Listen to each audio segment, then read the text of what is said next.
तो स्टूडेंट्स, अब हम पढ़ते हैं रिस्पायरेशन का अगला टॉपिक, जो है हमारा रिस्पायरेशन इन एनिमल्स, मतलब जानवरों में रिस्पायरेशन कैसे होता है। इसमें ह्यूमंस भी आ जाएंगे और भी जानवर आ जाएंगे, सबका हम देख लेंगे। ठीक है, तो different animals have different mode of respiration, मतलब जो अलग अलग एनिमल्स का मोड ऑफ रिस्पायरेशन अलग अलग होता है, डिपेंड करता है एनिमल की बॉडी कैसी है, उसका स्ट्रक्चर कैसा है। ठीक है, सबसे पहले अमीबा देखते हैं। सबसे स्मॉलेस्ट एनिमल है हमारे पास अमीबा, सिंपल ए सेलुलर एनिमल है, छोटा सा जानवर है, एक सेल का है। ठीक है, जब एक ही सेल इसमें है तो इसमें respiration takes place by simple diffusion through cell membrane, मतलब इसमें सेल एक ही है अमीबा के पास, तो इसमें इसी सेल मेम्ब्रेन जो होती है उसी से डिफ्यूजन हो जाता है और उसी से इसका रिस्पायरेशन हो जाता है, उसी से ऑक्सीजन अंदर आता है और उसी से कार्बन डाइऑक्साइड बाहर निकल जाता है। ठीक है, फिर देखते हैं अर्थवर्म होता है हमारे पास। अर्थवर्म मतलब आपका हो गया जो मिट्टी में रहता है, जिसे हम केंचुआ भी बोलते हैं। ठीक है, अब ये लिव्स इन सॉइल, मिट्टी में रहता है। ठीक है, और and use their skin for gases exchange, तो अपने स्किन से ही, अपनी चमड़ी से ही गैसेस एक्सचेंज करता है, उसी से ऑक्सीजन अंदर लेता है और उसी से CO2 बाहर निकालता है। फिर हमारे आते हैं एक्वाटिक एनिमल्स। एक्वाटिक एनिमल्स मतलब वो एनिमल्स जो पानी में रहते हैं, जैसे कि मछलियाँ हो गई, प्रॉन्स हो गए, मसल्स हो गए। ठीक है, इनके पास होता है गिल्स। गिल्स होता है कि स्पेशल स्ट्रक्चर होता है जिससे अपना एक गैसेज एक्सचेंज करते हैं। इनको डिटेल में हम आगे पढ़ेंगे, अभी सिर्फ नाम जान लेते हैं। फिर हमारे पास आते हैं इंसेक्ट्स, मतलब जो कीड़े होते हैं, जैसे ग्रासहॉपर हो गया, आपका टिड्डा हो गया, कॉकरोच हो गया, मॉस्क्यूटो हो गया। इन सब में क्या होता है, इसमें होता है स्पाइरेकल्स और ट्रैकिया। ठीक है, स्पाइरेकल्स कुछ नहीं होते हैं, वो होते हैं छोटे छोटे छेद होते हैं उनके बॉडी के ऊपर, जैसे मान लीजिए कोई एनिमल है तो इसके ऊपर छोटे छोटे छेद रहते हैं, उनको स्पाइरेकल्स बोलते हैं और इसी से अपना गैसेज एक्सचेंज करते हैं। ये जैसे पत्तियों में स्टोमेटा हुआ करता था, एक तरीके से मान लीजिए उसी तरीके से।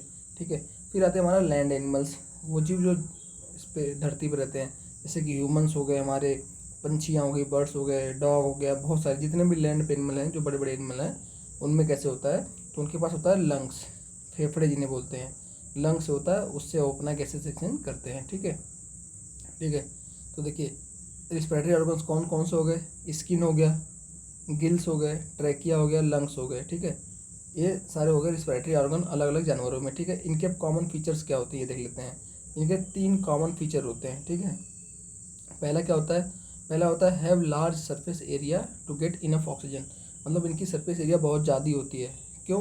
क्योंकि उनको प्रॉपर ऑक्सीजन मिल सके, इसलिए इनकी सरफेस एरिया काफ़ी ज़्यादा होगी। ठीक है, दूसरा है have thin walls for easy diffusion and exchange of gases. ठीक है, इनकी जो वॉल्स होती हैं, जो इन ऑर्गन्स की जो वॉल होती हैं, वो बहुत पतली होती है। पतली क्यों होती है? जितनी पतली रहेगी उतना आसान रहेगा ऑक्सीजन को अंदर जाना और CO2 को बाहर निकलना उतना ही आसान रहेगा। ठीक है, तीसरा have rich blood supply for transporting respiratory gases, अब जिनमें ब्लड होता है जिन एनिमल्स में, उनमें इस ऑर्गन्स में ब्लड सप्लाई बहुत ज़्यादा होगी, जैसे लंग हो गया, इन सब में ऑर्गन में ब्लड सप्लाई बहुत ज़्यादा होगी। क्यों? क्योंकि जितनी ज़्यादा ब्लड सप्लाई होगी तो तुरंत ही जो गैस अंदर जाएगी ऑक्सीजन, वो ब्लड के थ्रू होकर फिर सारे सेल्स तक पहुंच जाएगी। ठीक है, अब देखिए फिर हमारे मन में एक सवाल आता है कि जो पानी में रहते जानवर वो ऑक्सीजन लेते कहाँ से हैं, तो जो एक्वेटिक एनिमल्स होते हैं वो पानी से ही ऑक्सीजन लेते हैं। ठीक है, और उनकी ब्रीदिंग रेट फास्टर होती है। क्यों? क्योंकि पानी में ऑक्सीजन जो होता है वो बहुत होता तो है लेकिन बहुत कम होता है, तो जल्दी जल्दी वो सांस लेते हैं ताकि उनको प्रॉपर ऑक्सीजन मिल सके। ठीक है, अब फिर हम सबसे पहला देखते हैं हमारा रिस्पायरेशन इन अमीबा। अमीबा जो हमारा सबसे सिंपल सा एनिमल था, उसके अंदर रिस्पायरेशन कैसे होता है। ठीक है, तो अमीबा हम सभी लोग जानते हैं कि सिंगल सेल एनिमल होता है, मतलब सिर्फ एक ही सेल इसमें होती है। जब एक ही सेल होती है तो इसमें जो डिफ्यूजन ऑफ गैसेस से इसका रिस्पायरेशन होता है, इसका ब्रीदिंग होता है थ्रू थिन सेल मेम्ब्रेन। जो इसकी सेल मेम्ब्रेन होती है वो बहुत पतली सी होती है, इसी के थ्रू डायरेक्टली ऑक्सीजन अंदर चला जाता है और CO2 बाहर निकल जाता है। देखिए पानी में है अमीबा हमारा, और पानी में हमने कहा था कि पानी में ऑक्सीजन पहले से प्रेजेंट रहती है, तो वही ऑक्सीजन ले लेता है और वहीं पे CO2 ये छोड़ देता है। अब अमीबा के जैसे 2 और हैं, वो करते हैं, एक पैरामीशियम हो गया आपका और एक प्लेनेरिया हो गया। ये भी पानी में रहते हैं, छोटे जानवर हैं और ये सेल मेम्ब्रेन के थ्रू ही अपना डिफ्यूजन के थ्रू रिस्पायरेशन कर लेते हैं। ठीक है, इसका रीजन क्या है? इसका रीजन कि ये तो एक तो बहुत छोटे हैं, स्मॉल सिंगल सेल के हैं, तो बहुत थोड़ी सी इनको ज़रूरत पड़ती है ऑक्सीजन की, एक ही सेल के लिए ऑक्सीजन की ज़रूरत बहुत थोड़ी सी पड़ेगी, इसलिए आराम से सेल मेम्ब्रेन से इनका काम हो जाता है। ठीक है, फिर देखते हैं रिस्पायरेशन इन अर्थवर्म्स, मतलब हमारा केंचुए में कैसे होता है। हमने पढ़ा था कि केंचुआ रहता है मिट्टी में, मिट्टी के अंदर। ठीक है, मिट्टी के अंदर रहता है वो, वहाँ पे ऑक्सीजन उतनी अच्छी होती नहीं है, और होती भी है वो तो इतनी नहीं रहती कि वो सांस ले पाए। तो केंचुआ अपने स्किन के थ्रू काम करता है ये, मतलब अपनी जो उसकी चमड़ी होती है उसी के थ्रू। इसका चमड़ी कैसा होता है केंचुआ का, इसलिए देखे थिन, मतलब बहुत ही पतली होती है, इसकी चमड़ी बहुत ही पतली होती है। मॉइस्ट मतलब हमेशा गीली रहती है, और उसमें ब्लड सप्लाई बहुत अच्छा होता है। केंचुए की चमड़ी में आप देखेंगे कभी केंचुए को पकड़ के, तो ऊपर बहुत सारी उसके अंदर ब्लड सप्लाई रहती है, उसके ऊपर एकदम लाल लाल लाल लाल ऐसे सारी आर्टरीज और वेंस उसमें रहती हैं। ठीक है, अब क्या करेगा कि यहाँ से अपनी चमड़ी से लेगा ऑक्सीजन और फिर सभी सेल्स में वो भेज देगा। फिर वहाँ पे रिस्पिरेशन होगा सेल्स के अंदर, वहाँ पे ऑक्सीजन का इस्तेमाल होगा ग्लूकोज को जलाने के लिए, वहाँ पे अपना एटीपी निकलेगी और CO2 और H2O निकलेगा। तो जो CO2 होगा वो फिर से ब्लड में आ जाएगा, अब ब्लड से फिर वो स्किन के कांटेक्ट में आएगा और वहाँ से फिर वो स्किन के थ्रू ही आपका CO2 बाहर निकल जाएगा। ठीक है, ये आपका अर्थवर्म और लीचेस मतलब जो जोंक होती है और जो केंचुआ होता है, इन दोनों का ऐसे हो जाता है। ठीक है, फिर अब देखते हैं रिस्पिरेशन इन फिश, मछलियों में कैसे होता है। ये हो गया आपका एक्वेटिक एनिमल्स, एक्वेटिक क्योंकि पानी में रहती है ये। ठीक है, इनके अंदर एक स्पेशल ऑर्गन होता है ब्रीदिंग के लिए जिसको हम गिल्स बोलते हैं। ठीक है, गिल्स के थ्रू इनका एक्सचेंज ऑफ गैसेस होता है। तो देखिए गिल्स होते क्या हैं, सिंपल से एक ऑर्गन होते हैं मछलियों में। ठीक है, अब मछली करती क्या है कि takes water through the mouth, मुंह से अपने पानी लेगी, यहाँ से पानी लेगी ये, सेंड इट टू गिल्स, और पीछे इसकी गिल्स होता है यहाँ पे, उसमें पानी को भेज देगी। ठीक है, मान लीजिए पानी है, इसको यहाँ पे भेज दिया। अब पानी में क्या है, पानी में है ऑक्सीजन।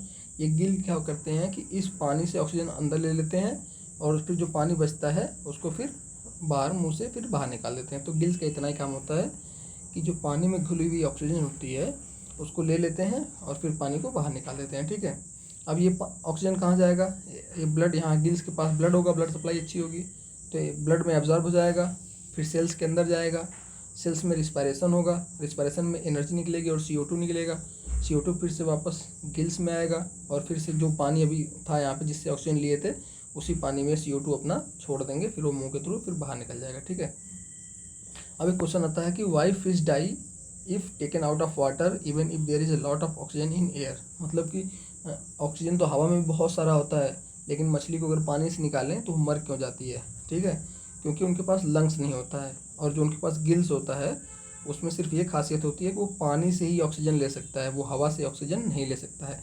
इसलिए जब मछलियों को पानी से बाहर निकालते हैं तो वो सांस नहीं ले पाती हैं और वो मर जाती हैं। ठीक है, तो हम एक बार फिर से देख लेते हैं। अमीबा हमारा सेल मेम्ब्रेन से कर रहा था रिस्पायरेशन, अर्थवर्म और लीच जो थी वो मॉइस्ट स्किन अपनी चमड़ी से कर रही थी, और फिश हो गया, प्रॉन हो गया, मसल्स हो गया, ये गिल से कर रहे थे।